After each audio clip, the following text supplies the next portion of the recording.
오늘 이제 삶의 문제를 다루는 가운데 그리스도인 무엇을 붙잡아야 되고 무엇을 지키는 사람들인가라고 하는 것을 말씀을 드리려고 합니다.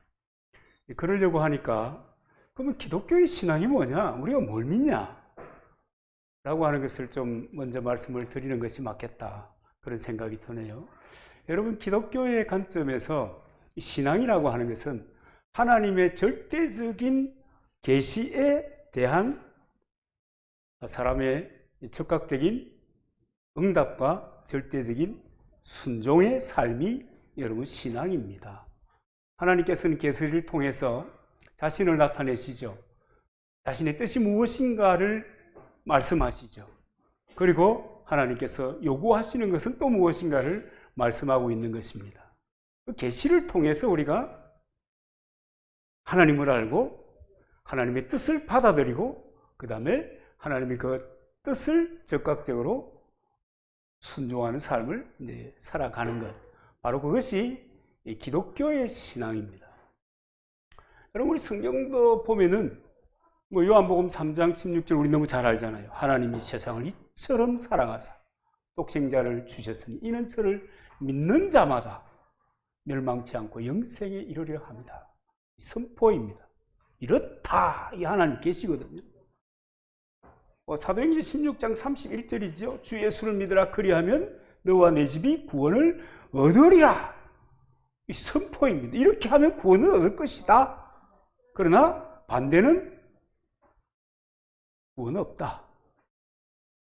구약에도 보면 하나님께서 창세기 12장 1절에 보면 아브라함을 부르잖아요. 여호와께서 아브라함을 불러 가라사대 그렇죠. 내가 너에게 분부한 땅으로 가라. 명령이에요. 여기에 대해서 우리가 반응하는 겁니다. 그 말씀을, 그 계시를 믿고 그 말씀을 따라서 순종하는 삶을 살아가는 것. 그게 여러분 우리의 신앙입니다. 그럼 구체적으로 무엇을 믿는가? 오늘 우리 한번 정리를 해봅시다. 첫째는 거룩하신 성 삼위일체 하나님, 삼위일체이신 하나님을 믿습니다. 성부, 성자, 성령이 하나이신 하나님, 세 인격이 하나이신 하나님, 삼위일체 하나님. 그 다음에 뭘 믿는가 하면 신구약 66권으로 이루어진 성경이 유일무이하고 정합무한 오류가 없는 하나님의 최종적이고 유일하신 계시의 말씀이다. 최종적이고 유일하신 계시의 말씀이다. 여러분, 이걸 주목 좀 해야 합니다. 사람들이 여기까지 잘 기억을 못해요. 그러니까 자꾸만 계시를 찾는 거예요. 성경이 최종적으로 유일한 계시다. 그 다음에 참 하나님이시고 참 인간이신 예수 그리스도께서 십자가의 구속의 사건을 통해서 이루신 구원의 길은 영원하고 완전하다. 우리 그것을 믿는 것입니다. 그리고 네 번째는 누구든지 예수 그리스도를 믿고 영접하면 죄사함과 구원을 얻고 하나님의 자녀가 되고 하나님의 영적인 가족인 교회의 구성원, 교회의 일원이 되는 것입니다. 그리고 그 예수 그리스도께서 보내시기로 약속하신 그 성령을 우리에게 보내어 주셔서 성령께서 우리와 교회와 사회에서 그분이 사역하고 계신 것을 믿는 것입니다. 성령의 역사를 믿는 거죠. 그리고 부활하신 그 예수 그리스도, 그리고 다시 성천하신 그 예수 그리스도의 재림의 때와 장소는 하나님 외에 누구도 알 수 없다. 하나님 외에 누구도 알 수 없다. 그러므로 누구도 내가 재림한 주 예수 그리스도라고 주장할 수 있는 일은 없습니다. 그 다음에 이제 한국교회는 초대교회 사도들로부터 시작된 신앙의 정통성, 그리고 종교개혁을 통해서 만들어진 개혁자들의 신앙의 전통을 이어서 이 한국교회가 생겨난 겁니다. 세계 교회들이 다 그렇게 해서 생겨난 것입니다. 그리고 이런 믿음을 기초해 가지고 하나님의 나라의 건설을 위한 헌신적인 신앙생활을 통해서 건강한 영적인, 육적인, 또 관계적인 삶을 살아가는 것. 그것을 우리가 믿습니다. 우리가 무엇을 믿는가, 또 우리의 신앙이 무엇인가, 이것에 대한 이야기가 되지 않으면 이 과거에 있었던 수많은 믿음의 선조들이 정말 여러분 언제나 뭐 할렐루야, 기분 좋아, 행복해, 열정적인 우리가 이렇게 승리했습니다, 뭐 이런 것도 있지만 수많은 사람들이 신앙을 위하여 인생을 버리고 목숨을 버리고 하는 그런 일들이 왜 가능했을까라고 하는 것을 생각해 볼 수 있는 것입니다. 정말 하나님의 계시에 대한 절대적인 응답 그리고 순종, 이런 믿음이 있으면 그렇게 반응하게 되어져 있는 것입니다. 그런 측면에서 요즘에 수많은 사람들은 신앙생활을 너무 액세서리처럼 생각한다. 자기 삶의 유익처럼 생각한다. 하나님에 대한 믿음을 무슨 스포츠 클럽의 회원이 된 듯이 그렇게 생각하는 사람들이 점점점 더 많아지고 있다. 좀 안타까운 일이죠. 이런 신앙을 가진 우리가 그럼 무엇을 지킬 것인가? 오늘 이 본문이 바울을 통해서 우리에게 얘기해 주고 있습니다.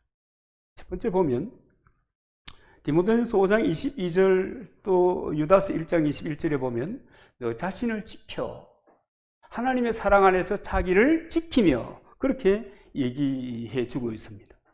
뭘 지킨다고 하는 것이 쉬운 일이 아니에요. 저도 그 산집에 CCTV를 달으니까 사람들이 함부로 와서 집을 뒤지지 않아요. 뭐 뒤진다고 하니까 뭘 가져가려고 한다기보다도 안 들어와요, 아직. 한 번은 계집의 문을 열어가지고 배가 사라지고 없는 거예요. 근데 CCTV를 달아놓으니까 자연스럽게 보호가 되더라고요. 근데 이제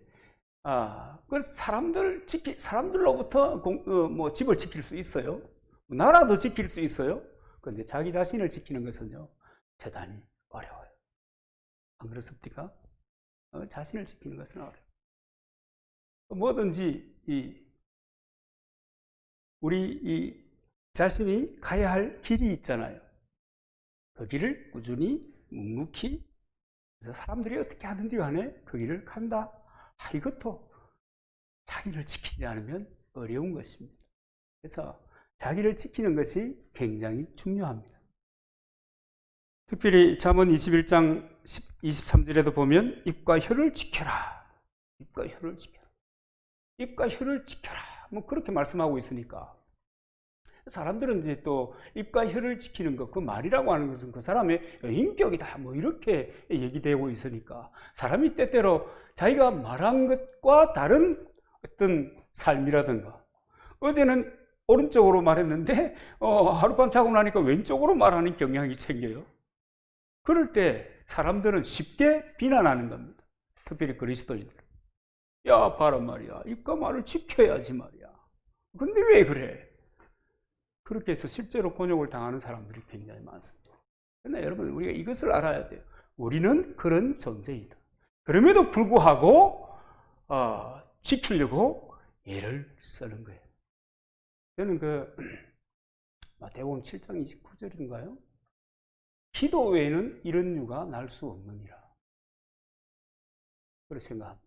기도 외에는 이런 유가 날 수 없느니라. 여러분, 사람이 자기 말을 했다고 해서 그 말을 다 지키나요? 그런 것 같으면 정말 이 구약의 그 율법의 가르침처럼 야, 내가 거룩하니 너도 거룩해야 돼. 근데 그 거룩이라는 것은 말이야, 내 말을 완벽하게 지켜내는 것이야. 그래서 그렇게 살 수 있다고 하면 여러분, 그리스도는 이 땅에 오지 않으셨습니다. 옛날함이 있다. 그것이 인생이다. 이런 것을 우리가 마음에 기본적으로 생각하면서 이 말씀을 받아야 돼요. 그렇다고 해서 말과 행동이 너무 뒤죽박죽이 되면 곤란하겠죠. 자기가 자기를 지켜야 되는 것입니다. 하나님의 말씀, 또 이제 대단히 충격적인 말씀이 말이죠. 말라기 2장 17절에 보니까 있더라고요. 너희가 말로 여호와를 괴롭게 하는 고로 이르기를 우리가 어떻게 여호와를 괴롭게 하여 드렸나이까. 그러니까 하나님의 말씀과 내가 말하는 것이 일치하지 않는 것에 관해서 하나님은 나를 괴롭게 하는 것이다. 그러니까 이 하나님의 사람들이 하나님의 사람으로서 세상을 살아가면서 공동체 속에서 살아가면서 이 말이라고 하는 것이 얼마나 중요하고 얼마나 영향력이 깊은지 몰라요.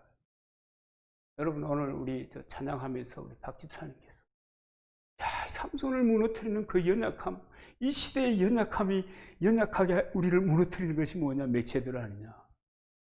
순기능도 역기능도 있지만 좌우지간 거기에 함몰된다고 하는 것은 이 성경을 반하는 것이거든요. 세상의 가치도 마찬가지입니다. 어떤 가치를 가질 것이냐? 자기의 선택의 문제입니다. 그러나 그것이 하나님의 그 말씀과 배치된다고 하면 그것도 하나님을 괴롭게 하는 거예요. 그러니까 참 우리의 살아가는 삶의 방식이 우리 어른들 말로 조신하지 않으면 참 어렵겠다 그런 생각을 합니다. 그래서 우리가 우리 스스로를 훈련해야 합니다. 참 어려워요. 이 훈련이라는 게 어려워요. 말과 행동을 같이 하려고 노력해 보는 겁니다. 일단 우리 힘으로 잘 안 된다는 거 기본적으로 알아요. 인간은 그렇게 연약한 존재입니다. 인간은 그렇게 부족한 존재입니다. 그러나 내 안에서 역사하시는 이는 하나님이시니 그러면서 연습해 보는 거예요. 그러다가 주께서 기뻐하실 만큼 모든 사람들이 저 사람은 말과 행동이 같네. 여러분 저에게 그런 것을 너무 요구하지 마세요. 제 수준이 있잖아요. 그런 경지에도 이르게 되는 것입니다. 그래서 어떤 분들의 어떤 목사님의 글을 보니까 일치를 위해서 두 번 다시 해서는 안 될 말이 있다 그래요. 근데 제가 그분의 이 글을 읽으면서 제가 좀 깜짝 놀랐는데 제가 이러고 살고 있어요. 하지 말아야 될 말들을 참 많이 하면서 살고 있다. 여러분 한번 들어보십시오. 나는 할 수 없다는 말 다시는 하지 말아야겠다. 왜냐? 내게 능력 주시는 자 안에서 내가 모든 것을 할 수 있기 때문이다. 성경은 그렇게 얘기하잖아요. 그러니까 난 할 수 없어요. 이런 말 하지 않겠다. 두 번째로 기록한 것이 나는 없다, 나는 부족하다. 자기가 목회자니까 우리 한국의 대부분의 목회자들이 가난하잖아요. 그러니까 그런 얘기를 많이 했다는 거예요. 나는 없다, 나는 부족하다. 그런데 성경을 보고 회개했다는 거예요. 빌립보서 4장 19절 말씀. 나의 하나님 그리스도 예수 안에서 영광 가운데 풍성한 대로 내가 채워주겠다. 그 말씀을 읽고 회개했다는 거예요. 그분은 회개했지만 저는 완전히 심쿵했습니다. 그리고 그분이 하신 말씀 뭐냐면 나는 절대 두렵다는 말을 하지 않겠다. 왜냐하면 디모데후서 1장 7절에 보니까 하나님이 우리에게 주신 것은 두려워하는 마음이 아니요 오직 능력과 사랑과 절제하는 마음이다. 두려워하는 마음을 하나님 주신 적이 없다. 그럼 누가 줬다는 거예요? 자기의 재성을 가진 본성이 스스로 두려워하거나 그것을 매개체로 해서 사단이 우리에게 두려운 마음을 심어주는 거예요. 참 여러분 우리가 때때로 두려움을 느낄 수 있잖아요.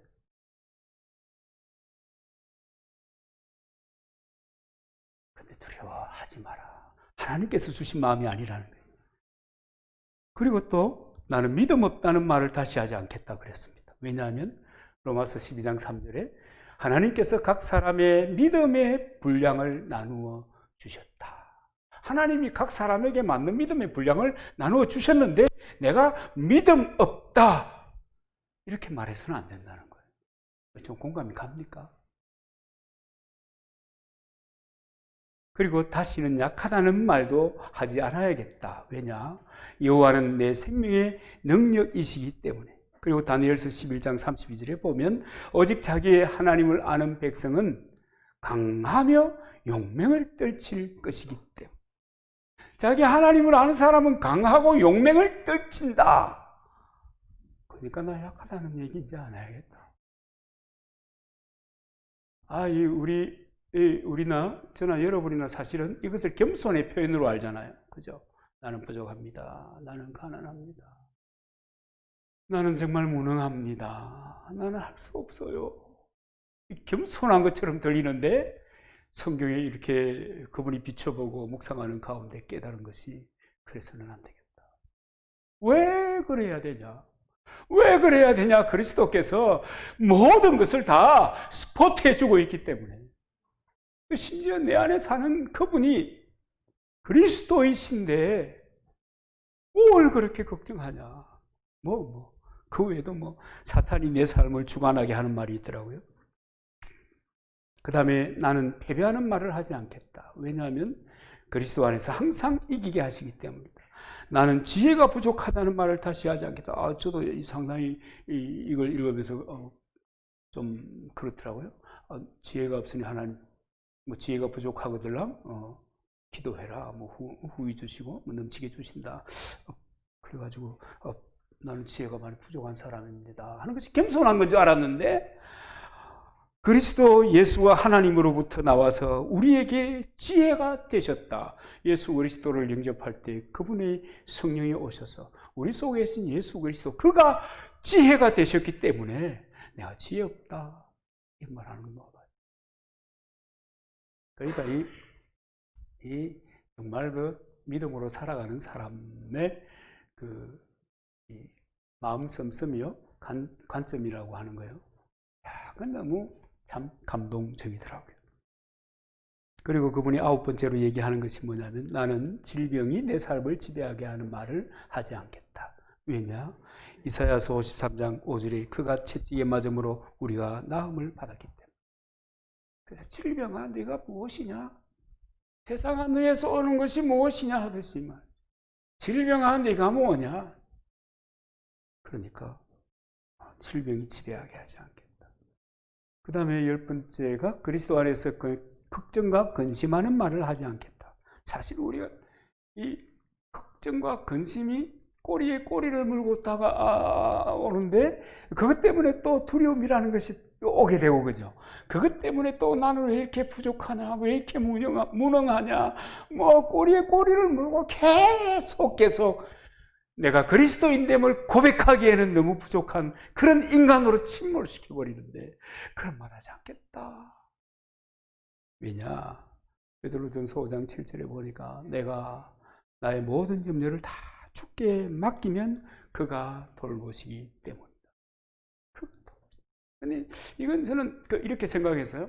살면서 이제 다가오는 문제들 가운데 걱정과 염려와 근심이 없을 수 있겠나. 그러나 지나고 보면 이것은 하나님께서 은혜를 베푸셔서 그때그때 그 순간순간 이 역사하여 주시고 이끌어 주신 흔적을 발견하게 되고 감격하게 되고 이런 식으로 저는 생각을 했거든요.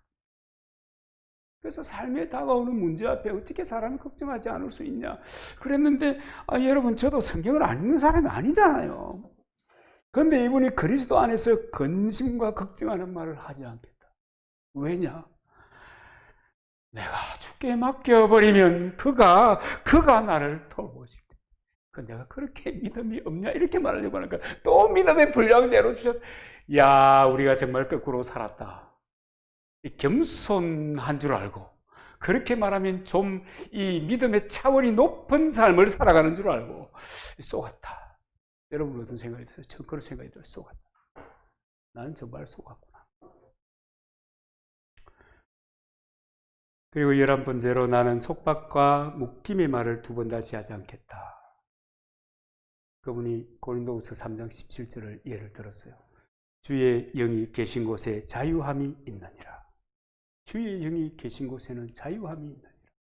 속박과 묶임은 그리스도인하고 아무런 관계가 없는 겁니다.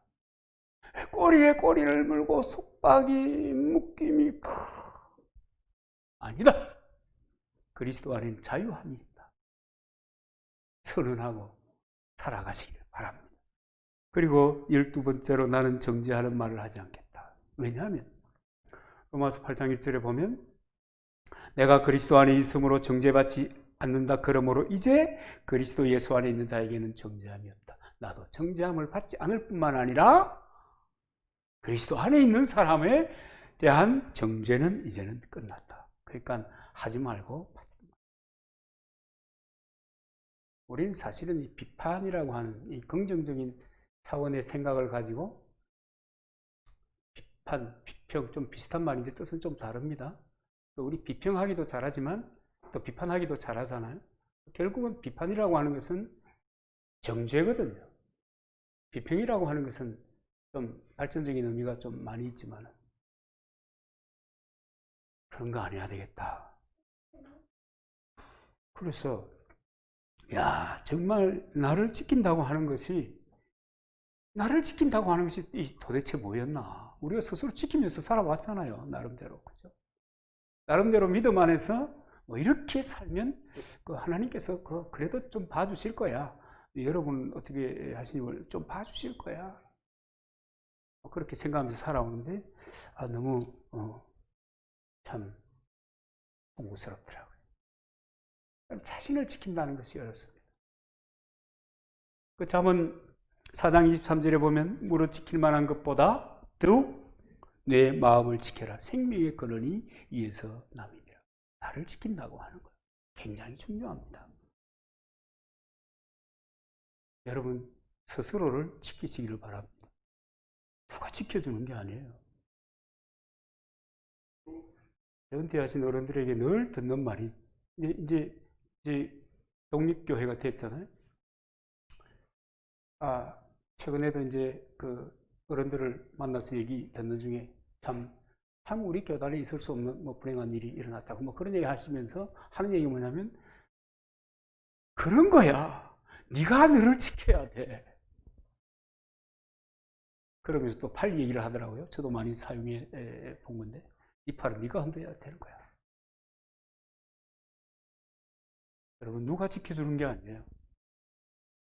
주께서 나와 함께 하심으로 내 마음과 생각과 입술에 고백이 지켜지게 되시기를 주님의 이름으로 축원합니다. 신을 지키는 겁니다. 근데 아까도 말했지만 마가복음 9장 29절이네요. 아까 7장 19절 그랬는 것 같다. 그죠? 기도 외에 다른 것으로는 이런 유가 나갈 수 없느니라. 정말 이 기도의 삶은요. 아무리 강조해도 부족함이 없습니다. 제가 우리 멸치 모임이 있어서 서울에 가는 과정에 청주에 동석교회에 갔거든요. 가니까 거기가 교회가 거기 하나 있고요. 왼쪽에도 교회가 있고요. 오른쪽에도 교회가 있어요. 10m가 채 떨어지지 않는데 교회가 3개가 이렇게 있어요. 근데 이 목사가 하는 교회는 불이 늘 켜져 있어요. 그날도 제가 좀 늦게 도착했는데 저녁에 기도 모임을 한다고 이제 이렇게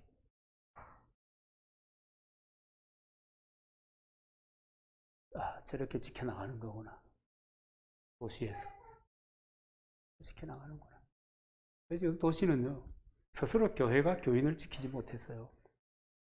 그러니까 또 거기에 편성해서 나서는 사람들이 있잖아요. 교회 예배당에서 예배 드려야 되냐 막 그러면서 참 어려워요. 그리스도인은요 자신의 신앙을 지켜야 합니다. 자기를 지켜야 합니다.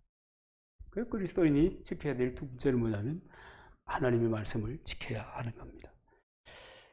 요한복음 14장 15절에 보면 주님께서 이렇게 얘기합니다. 너희가 나를 사랑하면 내 계명을 지키리라. 계명은 하나님의 말씀이잖아요. 너희가 나를 사랑하면 계명을 지키리라. 말씀을 지키리라. 오늘 역시 이제 제가 속으로 아까 찬양할 때 부목사님 귀환하셨구만 그런 생각이 들었는데 하나님의 말씀을 지키는 거예요. 말씀을 지키는 거예요. 말씀을 지키는 시편 119편 보면은 주의 말씀을 지키지 아니하는 자는 괴사한 자다 이렇게 얘기합니다. 그리고 그를 보고 내가 슬펐다. 이 괴사하다는 말의 사전적인 의미는 간사하게 꾸며서 남을 속이는 사람이라는 뜻입니다. 잠언 13장 15절에 보니까 이 괴사한 자의 길은 험하다. 길이 험하다. 괴사한 자의 길은 험하니라.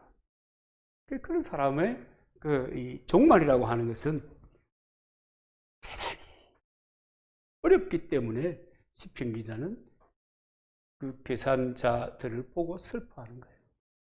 근데 참 역시 이 119편의 그 시편 기자는 참 대단한 사람이다. 그렇게 괴사하는 사람을 그래 뭐 이를테면 너 그렇게 생각하세요? 그럼 그렇게 사세요? 뭐 그렇게 하고 또 말일이지. 그를 보고 또 슬퍼해. 참 우리들에게 필요한 마음인 것 같아요. 슬퍼해. 그런 사람을 위해서 슬퍼한단 말이에요. 참 이 성경은 우리의 거울이기도 하고 우리를 깨어 부셔서 재구성하게 하는 동력이 되기도 하는데요. 새롭게 우리를 만들어 가기도 하는데요. 참 시편의 묵상, 시편 사색은 우리에게 정말 생각하게 하는 것이 참 많습니다. 교회에도 두 종류의 사람이 있다고 그러잖아요. 거듭난 사람도 있고 그냥 종교를 즐기는 사람도 있고. 근데 종교를 즐기는 사람, 종교인이라고 그러잖아요. 이 사람은 이제 변화되어야 될 사람이기도 하지만 또 이 사람들은 교회에서 안 좋은 역할을 맡기도 합니다. 그럼에도 불구하고 158절, 10편 119편 158절에 있는 것처럼 주의 말씀을 지키지 아니하는 괴사한 자를 내가 보고 슬퍼하였나이다. 참 감동의 물결이었습니다. 그런 사람을 보고 내가 슬퍼한다. 이런 말씀을 잘 지켜나가시기를 바랍니다. 마태복음 21장에 보면은 두 아들의 얘기가 나오죠. 아버지가 야 포도원에 가서 일 좀 해야 되겠는데 야 큰아들 너 포도원에 가서 일 좀 하면 안 되겠니? 그러니까 예 가겠습니다. 기분 좋게 가겠습니다. 그러고 사라졌습니다. 둘째 아들 야 너도 포도원에 가서 일 좀 하면 안 되겠니? 아휴 제가 지금 선약이 있거든요. 안 되겠어요. 그리고 거절했다가 돌아서 가지고 이제 아버지가 포도원에 가보니까 큰아들은 간 데가 없고 그 선약이 있어요 하는 이 둘째 아들이 와서 열심히 일하고 있는 것입니다. 그래 21장 31절에 보면 이렇게 질문합니다. 그 둘 중에 누가 아비의 뜻대로 하였느냐? 하나님의 말씀을 듣는 것도 중요해요. 아는 거 중요하잖아요. 아는 거 너무 중요해요. 듣는 것도 중요해요. 배우는 것도 중요해요. 공부하는 것 중요해요. 그런데 순종하는 것은 더 중요해요. 순종하지 않으면, 행동하지 않으면 그 듣고, 그 배우고, 그 열심히 공부한 것이 의미가 없어지는 거예요.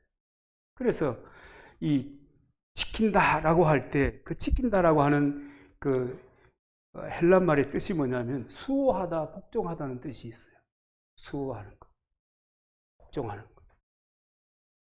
그러니까 여러분 하나님 말씀을 지킴으로 하나님 말씀이 그 말씀이 그대로 수호 지켜지는 거예요. 근데 내가 복종함으로 그 말씀이 그 말씀대로 지켜진다는 거예요. 저는 그게 굉장히 좋더라고요. 진리파수. 모든 교단의 슬로건에 진리파수가 있는 게 아니에요. 고신교단의 그 슬로건 속에 생활 순결 진리파수라고 하는 진리파수가 있어요. 근데 이 진리를 파수하는 것은 그 말씀에 내가 복종함으로 지켜지는 거예요. 파수가 되는 거예요. 여러분 그리스도인은요 진리를 파수하는 사람입니다. 어떨 때 지켜진다고요? 내가 그 말씀에 복종할 때 그 말씀이 그 말씀되게 지켜지는 거예요. 우리 그런 책임이 있어요. 그리고 그 놀라운 일을, 엄청난 일을 우리 다음의 세대, 또 다른 사람들에게 전파해야 될 책임이 또한 우리에게 있어요. 근데 참 하나님께서 말이죠. 여러분 어떻게 생각하는지 모르겠지만 정말 하나님께서 왜 그러신지 모르겠어요. 아니 예수 믿고 나면 좀 뭔가 쫙 달라지게 만든다든가 아니면 뭐 목사가 되고 나면 인간이 전혀 다른 성경이 얘기하는 그리스도를 닮은 사람 하나님께서 내가 거룩하니 너도 거룩하라 하셨는데 말이에요. 그런 거룩한 경지에 딱 올려주면 얼마나 좋겠어요. 그러면은 주여 내가 이 진리를 믿을 뿐만 아니라 내가 이 진리를 다른 사람에게 전가할 때도 얼마나 포옹이 나겠냐 말이에요. 안 그래요? 얼마나 포옹이 나겠어요. 그 수준을 그만큼 다 올려놓으면 안 그렇단 말이에요. 내 수준이 어떠하든지에 상관없어요. 그 믿음의 분량대로 복음을 지켜내고 그 복음의 말씀 앞에 순종하고 복종하고 전파해야 되는 거예요. 참 어려워요. 좀 어떨 땐 창피하잖아요. 제 그 그룹 속에 감리교 목사님은 예배당을 개척해가지고 늘 금방하고 하다가 이제 또 금방이 좀 값이 단가가 좀 비싸거든요. 이 뻥튀기를 강냉이 뻥튀기를 튀겨가지고 늘 아침마다 가가지고 출근 시간에 2시간씩 전도한다고. 우리 저 단톡에 오늘 또 승리 이렇게 그 교회 이름 승리교회거든요. 오늘 또 승리. 그래갖고 몇 명이 모이냐고요? 20명도 안 모여요. 그럼 제가 생각할 때는 뭐 말하고 자꾸 그러니 그럴 수 있을 것 같은데 참 그 친구의 장점은요. 그럼에도 불구하고 내 할 일입니다. 그러고 하는 거예요. 참 감동적이잖아요. 우리가 수준이 좀 밀려도 그렇게 해야 돼요. 요한계시록 1장 3절에 보니까 이 예언의 말씀을 읽는 자와 듣는 자와 그 가운데 기록한 것을 지키는 자들에게 복이 있나니 때가 가까웁니다. 듣는 것도 귀해요. 기록한 것을 지키는 읽는 것도 중요하고 듣는 것도 중요해요. 그러나 기독교 신앙의 근본적인 것은 처음에 말씀드렸잖아요. 하나님의 계시에 대한 즉각적인 반응과 절대적인 순종입니다. 그게 기독교 신앙의 핵심입니다. 그 바람에 교회 역사 가운데 순교자들이 또 그 수도사들이 그 바람에 나오게 되는 거예요. 그 바람에 사역자들이 나오는 거예요. 요새는 좀 컬러가 많이 바뀐 사람들이 많아서. 그 다음에 세 번째는 뭘 지키는가? 4장 7절에 보면 내가 선한 싸움을 싸우고 나의 달려갈 길을 마치고 믿음을 지켰으니 그랬습니다. 믿음을 지키는 겁니다. 근데 믿음이 이게 눈에 보이나요? 손에 잡히나요? 그러니까 이게 어려운 거예요. 그런데 이제 흔적으로 드러나는 게 있어요. 믿음을 지키지 못하면 내가 삶이 흔들려요. 믿음을 지키고 꿋하면 내 삶이 견고해져요. 흔들려도 뿌리채 넘어지는 일이 없어요. 반드시 재건하게 되고 반드시 일어나게 되고 반드시 승리의 노래를 마침내 부르게 되는 거예요. 그 믿음이라고 하는 것.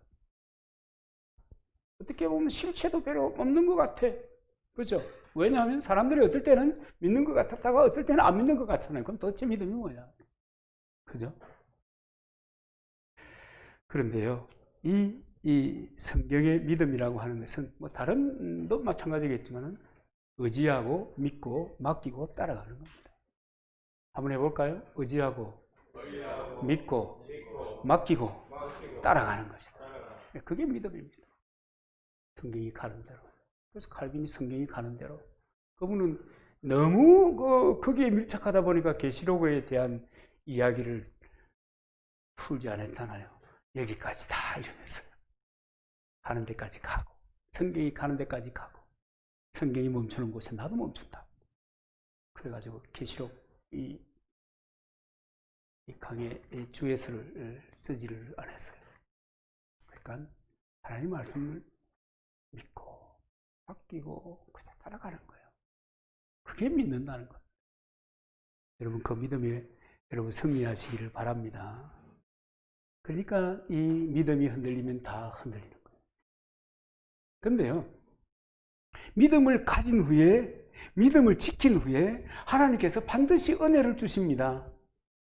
첫 번째 은혜가 뭐냐면요, 임마누엘, 하나님이 내게 느껴지는 거예요. 하나님이 나와 함께하는 이 느낌, 이 기분, 이 삶, 이 감격, 이것이 있는 겁니다. 요한복음 14장 23절에 보면 사람이 나를 사랑하면 내 말을 지키고 내 아버지께서 그를 사랑할 것이고 우리가 그의 거처에서 그와 함께 하리라. 얼마나 감동적인 말씀입니까? 하나님께서 나의 거처에서 나와 함께 하는 거예요.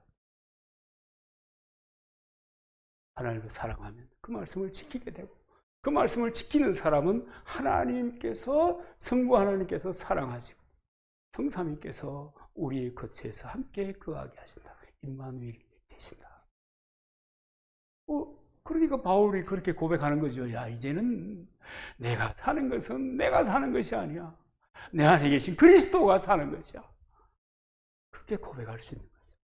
믿음을 지킨 사람들이 경험하는 감동이고 감격이고 신비라고 얘기해야 되겠죠. 신비고 그렇습니다. 그 다음에 상급을 주신다고 합니다. 디모데후서 4장 7절에 보면 내가 선한 싸움을 싸우고 나의 달려갈 길을 마치고 믿음을 지켰으니 8절에 보니까 이제후로는 나를 위하여 의의 면류관이 예비되었다 그럽니다. 누구든지요, 시작도 하고 마치는 시간도 있어요. 누구든지 다 시작하잖아요. 누구든지 다 끝내잖아요. 그죠? 일생을 사는데 시작 안 하고 뭐 있나요? 누구든지 살고 죽고 뭐든지 시작하고 성장하고 뭐 과정을 따라 또 끝나고 시작하고 끝나는 거예요. 그런데 누구든지 다 그렇지만 그러나 제대로 지키는 것은 쉽지 않습니다. 나고 살며 바르게 법도대로 말씀을 따라 그렇게 살다가 내게 주어진 사명을 다 감당하고 마쳤다. 이야, 여러분 좀 부럽지 않아요? 바울은 이 점이 많이 부러운 거예요. 누구든지 시작했다 끝났다가 있지만 과정이 다 나의 달려갈 길을 마치고 믿음을 지켰다. 일평생 달릴 길을 달리고 할 일을 다 하고 지킬 것을 다 지켰다. 이제 후로는 나에게 면류관이 있을 것이다. 얼마나 감동적입니까? 또 이 바울이 이렇게 자신 있게 말할 수 있는 거예요. 대부분의 사람들은 부끄럽죠. 좀 마찬가지죠. 야, 나 이렇게 말할 수 있겠나? 부끄럽죠. 인생길을 제대로 달려서 완주자가 되고 법대로 이렇게 달려가지고 결격 사유 없이 그렇게 달려가지고 그래서 마침내 천국에 이를 때 하나님께서 아나 금메달이다 하고 탁 걸어줄 거 아닙니까? 우리에게 이런 축복이 있기를 바랍니다. 정말 그래야 안 되겠습니까? 내내 혁명이란 그 책에 히루야마 시게오라고 하는 사람이 싫다 좋다고 생각하는데도 기본적인 양의 에너지가 필요하다 그러면서 내 에너지를 사용할 때 이 POMC라고 하는 그 단백질 분해 현상이 일어난대요. 그래서 이게 뭔 말인가 살펴봤더니 사람이 다 스트레스를 받잖아요. 안 받는 사람은 저기 계세요. 공동묘지 안에 다 계세요. 살아있는 사람 다 스트레스를 받아요. 그런데 이 스트레스를 받아도 긍정적으로 그 스트레스를 받아들이면 그 스트레스가 엔돌핀으로 바뀐대요. 근데 부정적으로 스트레스를 받으면 우리에게는 치명적인 독성으로 바뀐대요. 그런데 참 이 재미있는 얘기 중에 하나는 뭐냐면 이 뇌내 몰핀이라고 하는 이 몰핀 알죠? 그 아플 때 고통을 줄여주는 거. 그런 것이 이제 몸에서 분비가 되는데 어떨 때 분비가 되는가 하면 칭찬을 받을 때 분비가 된대요. 그러면은 그 뇌내 말도 어렵죠. 뇌내 그 몰핀이라는 것이 많이 이렇게 축적되면 세포가 건강해진대요. 저는 그 메나테크의 엠브로토스 그걸 먹어야 건강해지는 줄 알았더니 칭찬을 많이 들어도 건강해진대요. 여러분 칭찬 많이 해주세요. 아이 공짜잖아요. 말하는데 힘들어요. 칭찬하는데 어차피 모든 사람은 잘하는 것도 못하는 것도 그 다음에 욕먹을 것도 칭찬받을 것도 다 하고 사는 거예요. 일생 사는 동안에. 근데 그 중에 칭찬할 것만 찾아가지고 잘하는 것만 찾아가지고 그것만 잘해 하면 그 사람도 건강해지는 거예요. 여러분 한 사람이 건강해지면 주변 사람이 또 얼마나 기분 좋고 건강합니다. 모두가 건강해질 수 있는 단순한 길이 있다. 놀랍다. 확실히 학자구나. 저 그런 생각을 했어요. 여러분 칭찬해 줍시다. 뇌내 몰핀이 분비돼가지고 긍정적으로 말하고 긍정적으로 생각하고 또 칭찬 많이 해주고 정말 우리가 쉽게 할 수 있는 특별히 우리가 건강을 선물한다고 해서 홍삼 이런 거 안 해줘도 된다. 칭찬 좀 부족해도 칭찬 다. 여러분 칭찬 좀 잘합시다. 서로 아멘이죠? 이거 얼마나 좋아요. 제가 아는 그 후배 목사님이 늘 그런 얘기 하더라고요. 아이고 목사님 너는 입에 좋은 말 하고 삽시다.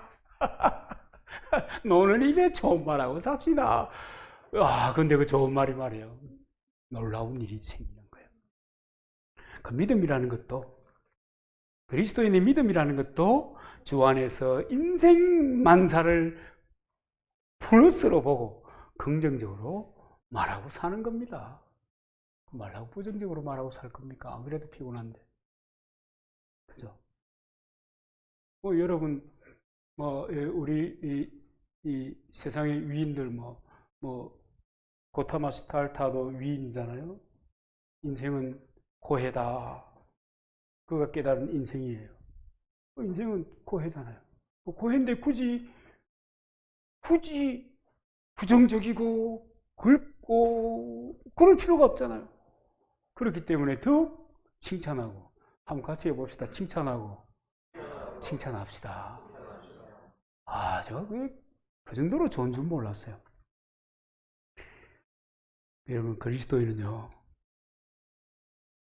하나님의 말씀을 확실히 믿는 사람들입니다. 그래서 믿으면 되고 안 믿으면 안 되고 그런 거예요. 믿음의 역사가 일어나는 저와 여러분 되기를 바라고요. 또 우리의 믿음의 길에서 하나님의 은혜와 행복과 자유가 날마다 충만하시기를 바랍니다.